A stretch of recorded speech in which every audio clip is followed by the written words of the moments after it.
नमस्कार from pizza to डालचावल को आपण को स्वागत। आज मैं आपन सहित शेयर करने जाऊँगी ए टेस्टी आउ इजी चिकेन शाशलिक स्टिक कबाब रेसिपी। आपण रास्ता कड़े केते प्रकार स्टिक कबाब खाइथे, यही प्रकार स्टिक कबाब को आपण घरे आराम से बने के खाई पारे आ एटा बहुत ही टेस्टी लगी थाए। तो निहाती ये रेसिपी को ट्राई करंतु। If you want to see this recipe in English then check out the i button on the top right corner. First मुझे 250 ग्राम बोनलेस चिकेन को मैरिनेट कर दूची।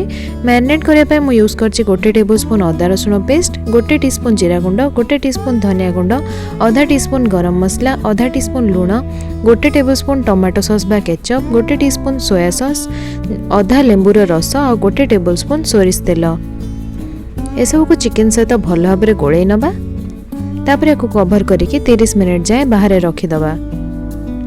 आपण चाहे फ्रिज रे भी रखिपारे। एवं मो केतेटा एमती स्क्यूअर स्टिक बा काठी नौचे जहां की पानी रे बुड़े की रखी।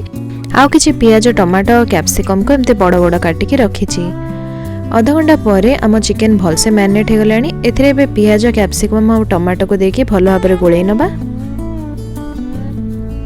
तापरे जो आम स्क्यूअर स्टिक को पानी रे भिजे की रखी सेटा को लेकिन तादरे एमती पियाज, कैप्सिकम, चिकेन और टमाटो को एमती सजे की लगे दबा।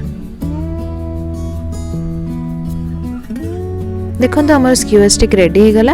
एमती सब प्रकार स्टिक को रेडी करी रखीदबा। एबे गोटे पैन रे गोटे टेबल स्पून सोरिष तेल गरम करछि। तापरे आ ऊपर जो आम स्क्यूअर स्टिक बने की रखिथिले सेटा को गोटे पर गोटे थोई दबा। एको फास्ट हाई फ्लेम रे 30 सेकंड जाए कुक करबा। तापरे स्टिक गुडी को टिके एमते उल्टेई दबा आर साइड को। तापरे आम फ्लेम को लो कर देकी 2 मिनिट जाए कवर करके सिझिबा को दबा। 2 मिनिट पर आउ थरे स्टिक गुडी को बुले दबा, कवर करके आउ 2 मिनिट सिझिबा को दबा। तापरे हमर कवर काढी दबा आ मीडियम फ्लेम रे याको कुक करबा। याको एमते बुले बुले के सब आडे टिके एमते पोड़ीला जाए कुक करबा। तापरे लास्ट किछि गोटे टीस्पून सोरिष तेल छिंची दोची आ गोटे मिनिट कुक करूची। देखंतु हमर चिकेन शाशलिक स्टिक केते बढ़िया भाबरे रेडी हो गलानी। सबो चिकेन शाशलिक स्टिक को एमती रेडी कर दबा।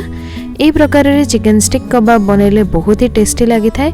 एटा गोटे पूरा अलग प्रकार टेस्ट लगे तो बढ़िया लगी थाए। तो निहाती ये रेसिपी को ट्राई करंतु और मते जणांतु कि केमती हेतिला।